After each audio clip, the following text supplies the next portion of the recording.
बिस्मिल्लाहिर्रहमानिर्रहीम। अस्सलाम वालेकुम दोस्तों, नई वीडियो में खुश आमदीद। दोस्तों, इसे कहते हैं 100 सुनार की एक लोहार की। रूस ने एक ही हमले में अगले पिछले सारे बदले ले लिए। अमेरिका और नाटो को दिन में तारे नजर आने लगे। अब तक का सबसे बड़ा हमला, तमाम मंसूबे खाक में मिल गए, जबकि दूसरी जानिब यूक्रेन की जानिब से भी बड़ा बयान आ गया है।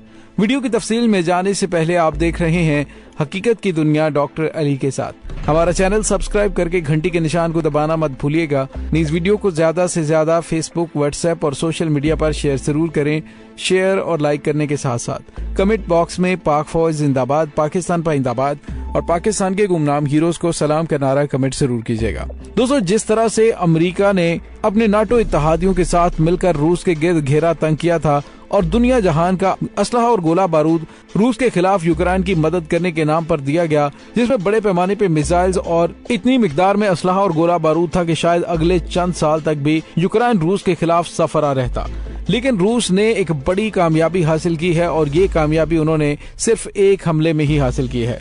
दोस्तों, रूस ने ओडिशा के नजदीक यूक्रेनी अफवाज को मगरबी ममालिक की जानिब से मुहैया करदा असलहे के उस बड़े जखीरे को एक ही मिसाइल हमले में तबाह कर दिया है, जो कि इंतहाई खुफिया भी था। और वो असलहे का इतना बड़ा डिपो था, इतना बड़ा जखीरा था कि शायद अगले पूरे साल तक रूस की फौज को एंगेज करने के लिए ये काफी कंसिडर किया जा रहा था। दोस्तों, आलमी खबरसां इदारों ने रिपोर्ट किया कि रूस की वजारत दिफा ने ओडिशा के नजदीक यूक्रेनी अफवाज को अमरीका और यूरोपीय ममालिक की तरफ से मुहैया करदा हथियारों और गोला बारूद के डिपो पर फौज के मिसाइल हमले की इत्तला दी है। वजारत दिफा ने कहा कि रूसी अफवाज ने आज ओडिशा के करीब फौजी हवाई अड्डे पर एक लॉजिस्टिक टर्मिनल पर हदफ को निशाना बनाया और तवील फासले तक मार करने वाले मिसाइल दागे।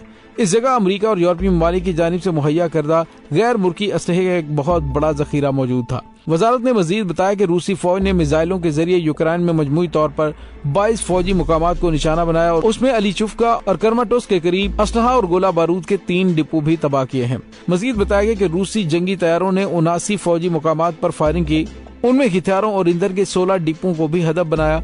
दोस्तों, वाज़ेह है कि दूसरी जानिब अमरीकी महकमा दिफा ने अमरीकी सदर जो बाइडन की तरफ से यूक्रेन के लिए फौजी इमदाद के नए पैकेज में 155 मिलीमीटर की होवित्जर, जिनमें 72 होवित्जर तोपें शामिल हैं, जबकि तोप के 1,44,000 गोले, 155 मिलीमीटर होवित्जर तोपों को खींचने के लिए 72 टेक्निकल गाड़ियां यूक्रेन को भेजने का ऐलान किया है। इसके अलावा 121 घूस टेक्निकल ड्रोन, बगैर इंसानी फिजाई निजाम और फील्ड आलात और फाजिल पुर्जाजात भी कीव को दिए जा रहे हैं। यूक्रेन ने नई होवित्जर बंदूकें, 5 अटर्ली बटालियन 72 बंदूकें और 1,44,000 राउंड्स भी हासिल किए हैं। अमरीकी सदर की जानिब से ऐलान करदा इमदाद 24 घंटों में मैदान जंग तक पहुंचना शुरू हो जाएगी। अमरीकी वज़ीर दिफा लॉयड ऑस्टिन ने कहा है कि यूक्रेन के लिए अमरीकी इमदाद में 150 होवित्जर बख्तरबंद गाड़ियां और रडार भी शामिल होंगे। अमरीकी हुकाम ने कहा कि spirit of Nix drone Ukraine की दरख्वास्त पर अमरीकी फौज ने तैयार किए हैं और ये ड्रोन सिर्फ चंद हफ्तों में तैयार क्यों हैं और ये खुद कुछ हमलावर ड्रोन अपने हदफ पर जाकर फटते हैं।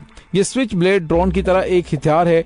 अमरीकी हुकाम ने कहा है कि ये हथियार यूक्रेनियों के हवाले किए जा रहे हैं, वो उन्हें ठिकाने लगा रहे हैं। दोस्तों, यहाँ पे आपको ये भी बताते चलें कि जुमेरात के रोज अमरीकी सदर जो बाइडन ने यूक्रेन के लिए $80 करोड़ की नई फौजी मदद का भी ऐलान किया था, जबकि रूस के अपने पड़ोसी मुल्क पर हमले के खात्मे के फौरी तौर पर आसार नजर नहीं आते हैं। दोस्तों, इसकी वजह यही है कि अमेरिका और नाटो की जानिब से उनकी जो मदद की जा रही है वही सब कुछ इस जंग को तूल दे रहा है। गुज़िश्ता कुछ अरसे में जिस तरह से रूस के जंगी बहरी बेड़े को तबाह किया गया और दीगर भी अहदाफ को निशाना बनाकर रूसी फौज को नाकाबिले तलाफी नुकसान पहुंचा, तो उसके पीछे भी अमेरिका और मगरबी ममालिक की जानिब से यूक्रेन के साथ शेयर की जाने वाली इंटेलिजेंस थी, जिसमें अहदाफ की निशानदही और उन्हें निशाना बनाने का तरीकाकार और किस टाइप का उसके लिए असलहा इस्तेमाल करना है, वो तमाम चीजें अमेरिका की जानिब से उन्हें फराहम की जा रही थी। इसी वजह से रूस को इतना बड़ा नुकसान हुआ। लेकिन अब रूस ने अमेरिका और उसके नाटो इत्तेहादियों के तमाम इरादे मलियामेट करते हुए सिर्फ एक ही हमले में इतना बड़ा जखीरा तबाह कर दिया, जो अगले 1 साल तक रूसी फौज को टफ टाइम देने के लिए काफी था।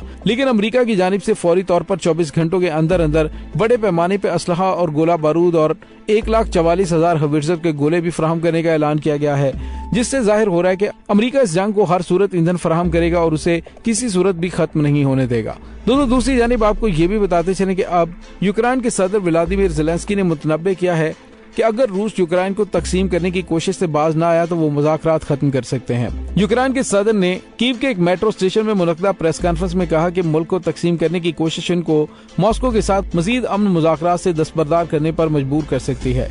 साफियों की जानिब से ज़ेलेंस्की से पूछा गया कि कीव रूसी अफवाज के ज़ेरे कंट्रोल इलाकों में मुमकिन आज़ादी के रेफरेंडम का क्या जवाब देगा, जिसके जवाब में यूक्रेनी सदर ने कहा कि ये फैसला उन्हें मॉस्को के साथ किसी भी किस्म की मजीद बातचीत को रोकने पर मजबूर करेगा। यूक्रेन के सदर व्लादिमीर ज़ेलेंस्की ने न्यूज कॉन्फ्रेंस में खबरदार किया कि अगर रूस ने जंगज़दा शहर मारियोपोल में महसूर हमारे लोगों को निशाना बनाया या नए यूक्रेन की सरजमीन पर मजीद अलग होने वाली जमहूरिया बनाने के लिए रेफरेंडम करवाया तो कीव मॉस्को के साथ बातचीत छोड़ देगा। व्लादिमीर ज़ेलेंस्की ने मजीद कहा कि उनका ख्याल था कि रूस जोहरी हथियार इस्तेमाल कर सकता है, लेकिन वो ये नहीं मानना चाहता मॉस्को ऐसा करेगा। उन्होंने कहा कि यूक्रेन के लिए मजीद हथियार हासिल करने बड़े जरूरी हैं।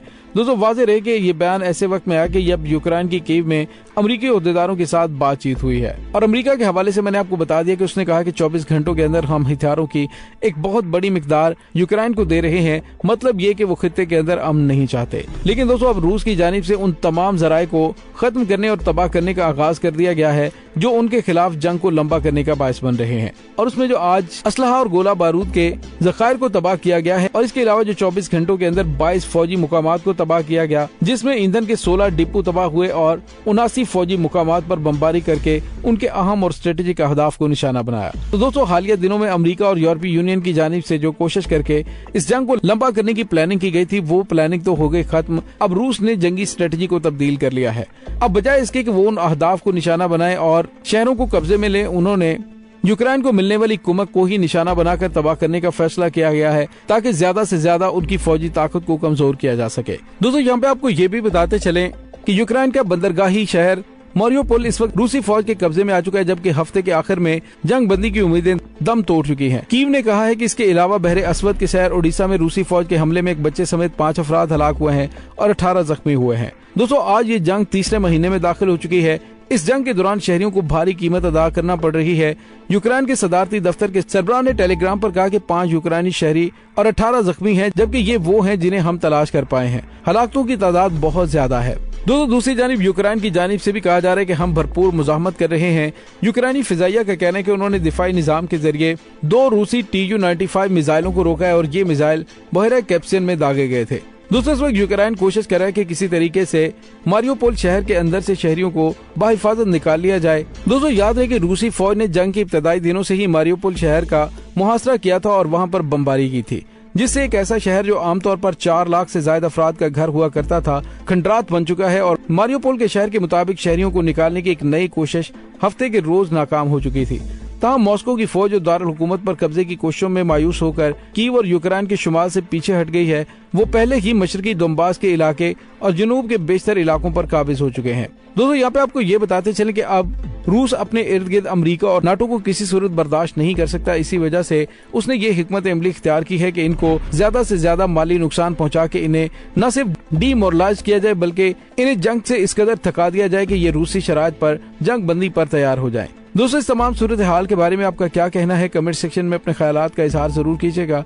इसके साथ ही डॉक्टर अली को इजाजत दीजिए। इंशाल्लाह बहुत जल्द मिलते हैं एक नई वीडियो में। तब तक के लिए अपना बहुत सारा ख्याल रखिएगा। पाक फौज जिंदाबाद, पाकिस्तान पाइंदाबाद, पाकिस्तान के गुमनाम हीरोज को सलाम। अल्लाह वारिस।